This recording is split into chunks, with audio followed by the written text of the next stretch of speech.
All right, next up, we have another film that was sent to me by a subscriber, and that is Ken Russell's Crimes of Passion with Kathleen Turner, Anthony Perkins, um, and I forget. Okay, so Altered States, right? That this dude did Altered States. He also did that movie Whore, which I saw when I was a kid. And I remember they even made a sequel called Whore 2, which I don't think I ever saw that one. But I did see Whore, and I did see Altered States. I saw Altered States back in the day because it was Drew Barrymore's first film. She's like 2 in the movie, or 3, I want to say.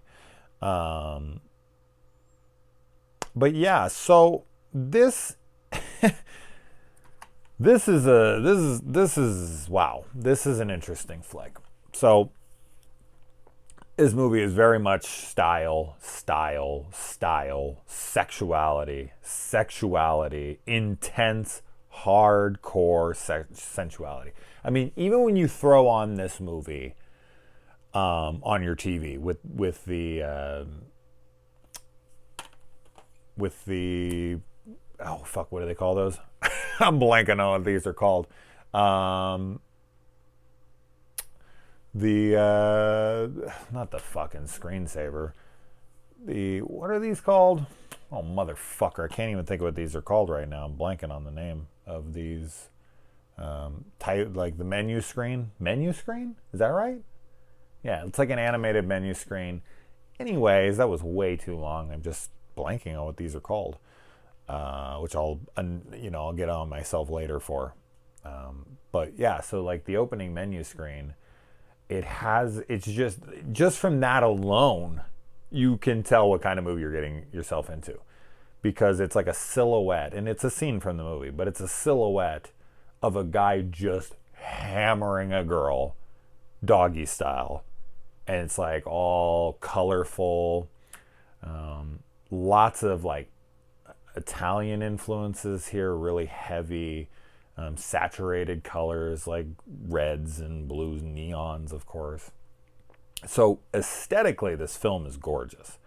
But yeah, you absolutely know what you're at. Like when it came on, I was like, shit, man, my kids couldn't even see the menu screen of this film.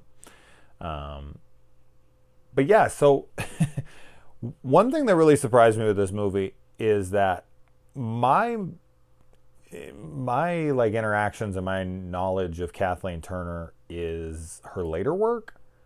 Of course, Serial Mom would be the thing I know best because I fucking love that movie. And that's probably 10 years after this. And she's not a horrible looking woman in that, but I wouldn't say she's particularly attractive. And then, of course, as time has went on, and nowadays she is fucking manly and overweight, and she has this really deep voice, and it's not anyone that I would ever think of sexually for any reason ever. But in this movie, she's hot. She's totally hot in this movie. It's really bizarre because I've never thought of Kathleen Turner as attractive, as hot, or whatever. And in this movie, she plays a prostitute. And I don't know how much of a spoiler this is, so take it for what it is. But she's kind of living a double life. And the guy who's like, so this guy is like hired to investigate her, and he's having troubles at home with his wife, who's played by the girl who's the receptionist for the Ghostbusters, the one with the glasses, and she talks all weird and whatever. She's adorable in this movie. I think this is 2 years or 4 years before the Ghostbusters, or just Ghostbusters. Sorry, the Ghostbusters, but the Ghostbusters movies. But she's super, super pretty, super fucking attractive in this movie. But she's not interested in her husband sexually, like at all. And he's just trying to figure that out, trying to live his life, trying to do this and that. And so he's hired, which this really doesn't ever even become a thing in the movie. Like someone hires him to investigate her and her antics. and then it's really not brought up again much. Like, it's really odd to me. Like, I don't understand that subplot of the movie at all. Like, he's following her around, but then, of course, they get into some kind of romantic endeavor with one another, and then he's confused, and he's trying to figure out, and then Anthony Perkins plays this priest who, of course, is, trying to convert women, or, is out of his goddamn mind, and he can't deal with his own sin because he wants these women, I think, and he's, like, trying to punish them or himself, and he has this, like, razor dildo and shit he wants to kill chicks with, and it's a bizarre flick. As I said, it's super sexually charged.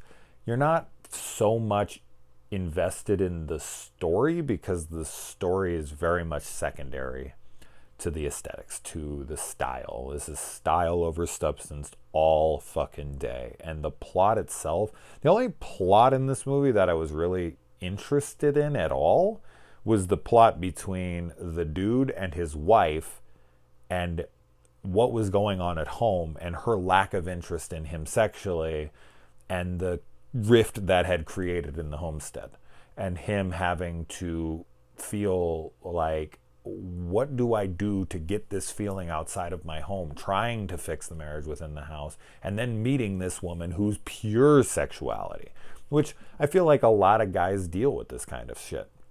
Women may as well, but I know from personal experience, just in relationships in the past, when you're with somebody who is not sexually pleasing to you in any way, shape, or form, they're not even really trying, and you get bored and your relationship becomes stagnant, and you think like, fuck, man, like, I like this, I like the life, and you try, and they're just so disengaged, and you're like, fuck. And then you find somebody who does spark you in that way, and it just lights this fire, and it's like a fever, and I think that's why a lot of affairs start. Some people are just shitheads. Some people are just pieces of shit, and they fuck around on their spouses, men and women, and they do it for the thrill.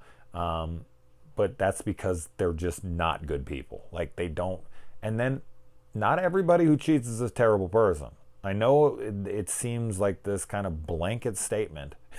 I'm sure it actually seems like I'm trying to defend myself right now. That's not what I'm doing. I'm just saying, like, there's so much more to it than people think when it comes to people getting married and when kids get involved and all that kind of stuff. It's not something I ever understood when I was a young lad, when I used to look at all these, like, married couples that fuck around on each other all the time. And I was like, why? Like, I don't get it. What the fuck is wrong with you? Just leave. It is not that simple. It can be, but it really isn't. Like, it really, really isn't. So when I watch something like this where this guy's struggling at home and he can't fucking find that passion, that desire, that urge, that fulfilling of desire and excitement, and he does not get it. And he wants so bad to hold on to his family. He wants so bad to make things work with his wife, but his wife is not working with him, and it's not a fault to her own. They kind of touch on that a little bit with her. They don't focus on her as much, which is understandable, but I did get enough from her that I kind of understood that she was more than likely raised to think that is, like, she's uncomfortable talking about it, she's uncomfortable doing it, it's not something she's interested in. And I've met women like that. I've met a couple men, but it's mostly women that I've met like that just genuinely have a very strong disconnect from sex. They don't want it, and they'll even be with men and they're like, I'm not really into it, I'll just do it for him, but it's just not my thing. Like, I don't want to do it with him, I don't want to do it with anybody. And it's fucking sad. It really is, because of course you want to share that intimacy, and that's what it's about. It's about intimacy, it's about connection, it's about passion, it's about desire, it's about this and that. And this film does a pretty good job of portraying that. And as I said, that was the only thing I was completely invested in. Now, like, her story with, like, her double life, the job he's, like, hired to follow her around, the stuff with Anthony Perkins. Now, Anthony Perkins is great in this. He plays a really great nutcase, as usual. I think his performance is fantastic. His motives, they're just very one-dimensional. He's the priest. He believes this sin and whatnot. So his character is one-dimensional. His performance is excellent, as one would expect. So I think he gives the best performance in the movie. But Kathleen Turner is fantastic as well, because she plays dual roles here. She plays like she's got her shit together kind of woman, and then she goes off and she has her second life, which is not unheard of. I mean, this does happen where people live this kind of this double life, where they're all seemingly innocent and upstanding in society, and then they, you find out that they're part of some swingers fucking club, or that they hook on the side and they don't even need the money. They just like the thrill of it. That's kind of what you got going on in here. And they don't ever really explore it enough for me to be engaged and invested and interested in what she's doing, like why she's doing it.